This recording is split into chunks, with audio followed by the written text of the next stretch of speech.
Now, I've heard it be said that it's disrespectful to use the word bitch in association with slave Leia, as I did in a previous video.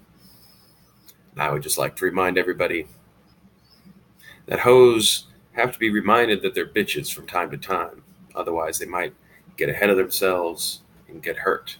It's for their own good and protection. And the real problem with Leia is that Jabba was the only one who ever did treat her like a proper bitch. And she got ahead of herself and screwed up the entire Star Wars galaxy. Now, I know there's a lot of theories out there from fans about secret Sith, Jar Jar, and Snoke this, Snoke that, and other things along those lines. But everyone's kind of ignoring what's right there in front of all of us.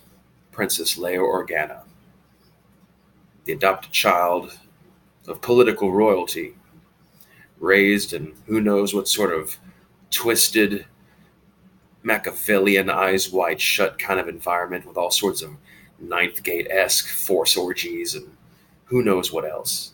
I mean, it's not like her parents were actually really her parents, so it's not like it was crossing any of those kinds of lines. Who knows how early Bail Organa had started her abuse, grooming her to grow up to become what she became. Twisted and evil harlot. Nah, she's not a Sith. Not at all. But isn't it convenient how Moff Tarkin didn't have her executed? Oh, he threatened her with it, but he kept her around. It's the first time he was interrogating her. He's all asking her questions, and she's looking at him all coy. And then she says, "How about I ask you a question, Grand Moff Tarkin?" She starts to unzip his pants and whip his cock out. She just goes to town on that shit. He's all like, "What?"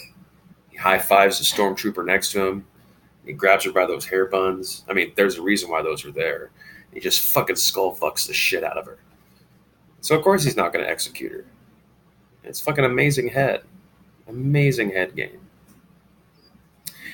So, then after that, she tries to seduce her brother. And, she knows Luke was her brother the whole time. She admitted as much in Return of the Jedi. I mean, she was being sent to Tatooine to get Obi-Wan Kenobi. You don't think it was mentioned that her long-lost twin brother was there and that was all part of her mission? But then she sees Luke, and he's all cute and young, and "Who are you? You're too short to be a stormtrooper. I'm Luke Skywalker, here to save you." And boom, this moisture just starts to build up within her, this rising heat. But Luke was resistant, even though he didn't know. Somehow he sensed not to go all the way. Never went past first base. Han Solo, we all kind of think that Han Solo was sneaking in there all sly like a charming rogue. But really, he was just getting Luke's sloppy seconds. And Princess Leia just finally gave in because she was bored and hadn't boned in a couple hours since they had gotten away from Hoth base. And then there's the Jabba incident, where it all really started to go wrong. As soon as Jabba saw her, he knew exactly what to do. He slapped some chains on that hoe, kept her chained to his floating throne, made her wear all sorts of sexy shit, just grab her ass and just lick her all over at his whim, eat out her booty just constantly, just flip her over.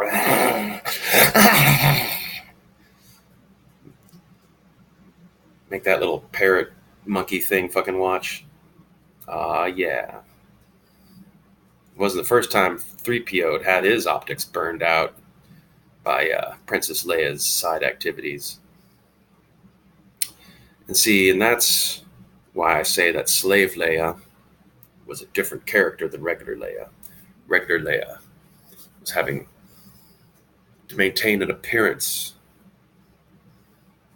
to keep all of her inner secrets hidden and buried deep so that like no one close around her in her inner circle would guess at the truth of the horrible debauchery that she would get up to. But with Jabba, she could be free. And so Whereas Leia is a character played by Carrie Fisher, Slave Leia was a character played by regular Leia. She was able to explore all of her innermost fantasies, her deepest, darkest sexual taboos. And then she was rescued by Luke and the gang, and Jabba was killed. She wasn't actually trying to kill him.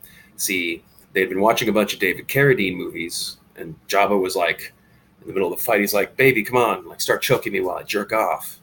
And it went too far, as it happens sometimes. That's why I don't recommend autoerotic asphyxiation for anybody under any circumstance. Just not a good time. And so she settles. Luke's unavailable, still won't come over to her. She kind of half-ass lies to him when he confronts her about them being siblings. She's like, "Oh, somehow I've known, somehow, because my dad told me before we came to go pick you up." And then the years drag on with Han, boring, predictable, goofball Han. Chewbacca never picks up on any of the hints she throws him. She ends up having a kid with the guy. But deep down, the lust, the yearning for Jabba's touch remains with her until finally she's had enough.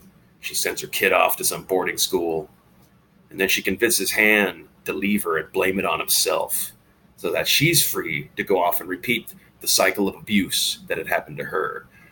She picks up on a young Poe Dameron and starts grooming him so that once he's of age, he can be her young Latin lover.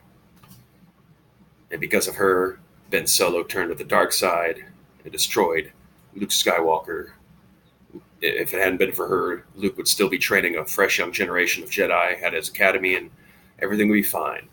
The First Order would have been taken out almost immediately because Luke wouldn't have been off picking his ass on some island, feeling all mopey. And with no Kylo Ren, all invoking the dark side, you'd never have Rey. And so therefore we wouldn't have had the last 3 years of stupid online arguments about what the fuck a Mary Sue is. And it's all because Leia was a sex pervert and a harlot